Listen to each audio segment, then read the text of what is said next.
Something about when it's raining. It makes me want to pace and talk.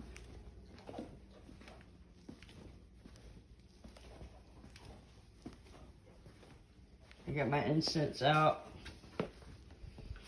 We have Rabbit. That was Gypsy's baby. And we have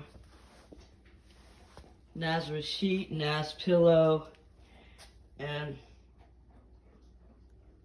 I played my guitar today. I cranked it up.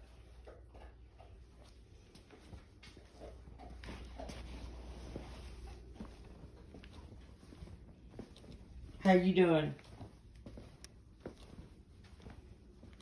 If you're anything like me, everything's a little bit heavy. It's not just the weather.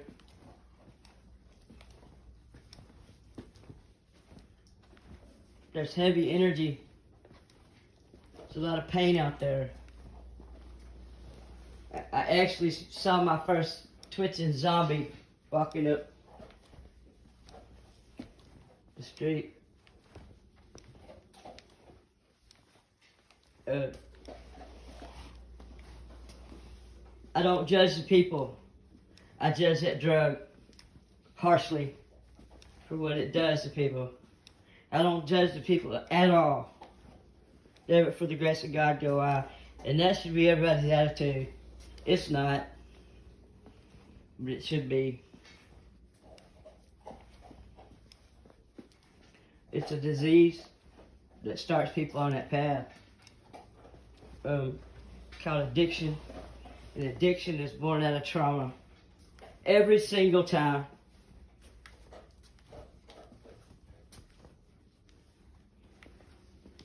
And how can you kick somebody who's down? A lot of people get a kick out of doing that. Kicking somebody when they're down.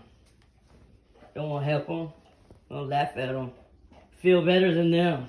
Superior. Stronger. What a weakling.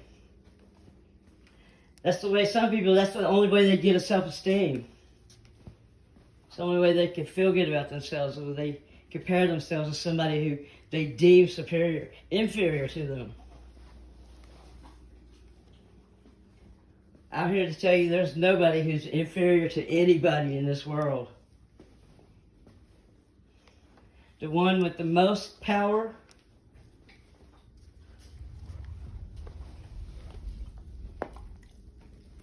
the one in front, the one at the head, will be the least in the kingdom. First will be last, the last will be first. And there's a song that I like by Richard Thompson. Poor little beggar girl. And she says she'd rather be rich after than before. I kind of agree, because in this world, it can be taken away from you so quick. In a blink of an eye. Everything. All your prestige, all your power, all your elitism, all your money, all your property, all your health, all your friends, all your contacts, all your prospects. Those things can be taken from you, especially if you abuse your authority. Because God meant for those in power to be the most accountable. The best and the brightest of us. Not the big bullies and the a-holes like to strut around, show off their power.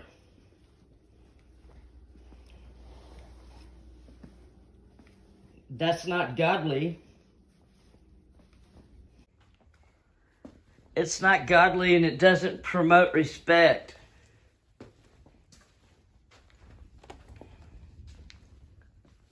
It does the opposite most times.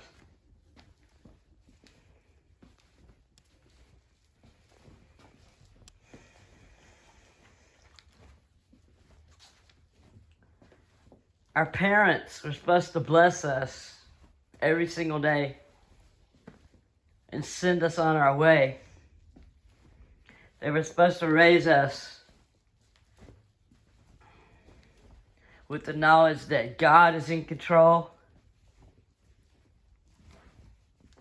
and He alone is to be adored and worshiped.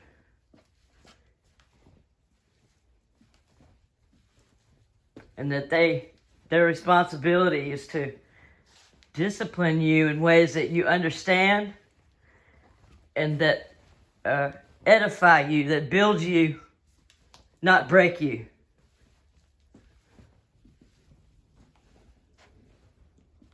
I feel that some of us were very broken. I was very broken.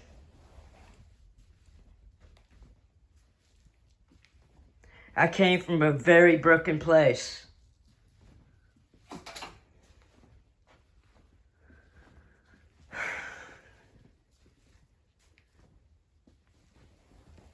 But I'm becoming more and more whole as I let go of all control. Just give it to God.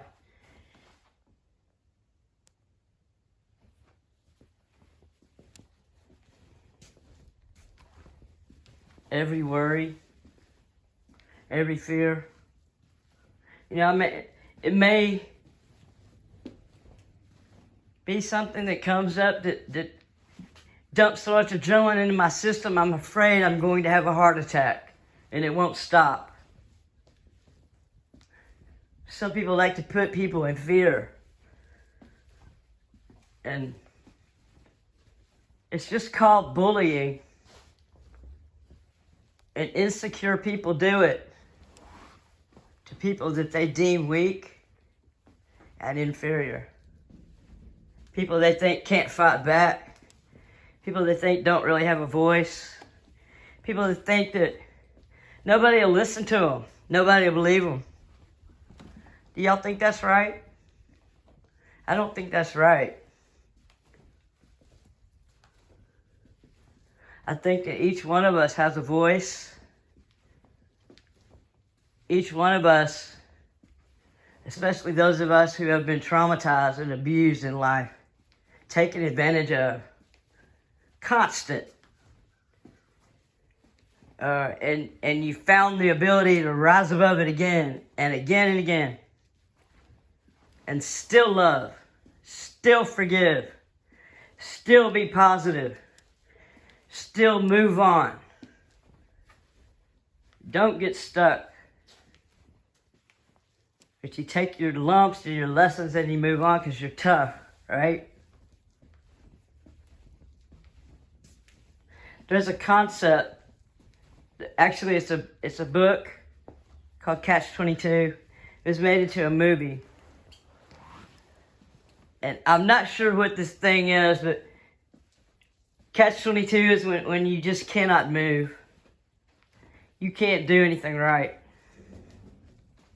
So living with narcissists, being involved with narcissists, this is the mechanism by which you live.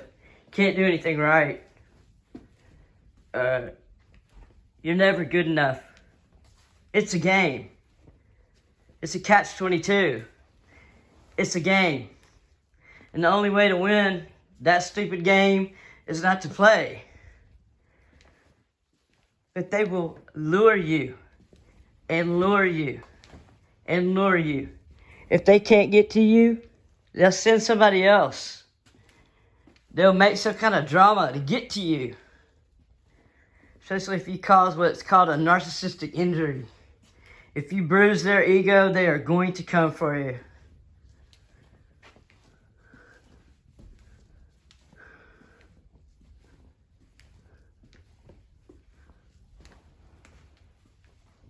And so for like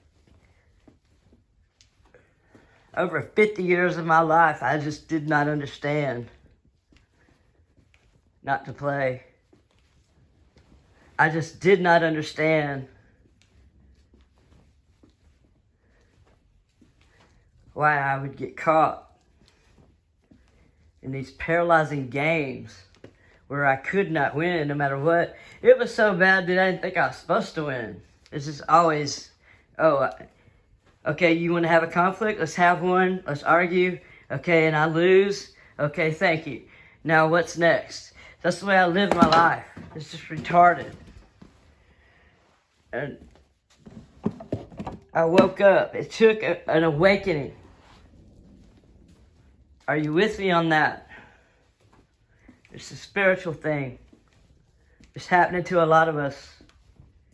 We're awakening. Starting to realize what we've been through has been BS. And also testing and tempering for our betterment, our strength, our courage. I don't know about you, but there's not much you can do to me anymore at 58 years old. It's gonna scare me much. It would probably inconvenience me and anger me, and sometimes it stresses me out to the point where I think I might have a heart attack with all the adrenaline, because I've been traumatized. So the adrenaline dump is to be ready for anything. You know, be ready for anything. A kidnapping? Okay, let's do that. Or a drug overdose that somebody gave you that you didn't know about? Yeah, let's do that one. Abandonment at times when you're undergoing dangerous things. Orchestrated abandonment. I could go on and on. Of course, there's the physical abuse, there's the mental abuse, emotional abuse, the spiritual abuse, the sexual abuse, the gender abuse, just general abuse. That I don't know about you, but I endured as a scapegoat of my little nuclear family. And I feel like in all confessionary status, it's affected the larger familial community as well. Dude, what is the deal with the 50-cent words? I'm pausing like Captain Kirk.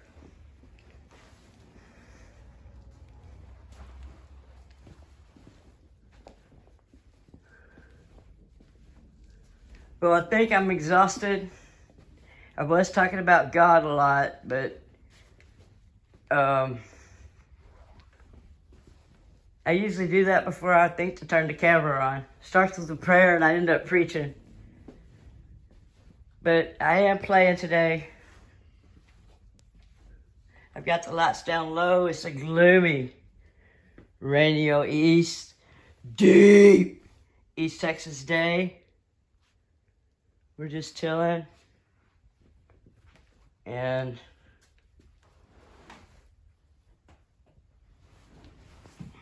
thought we'd say hey. Hey.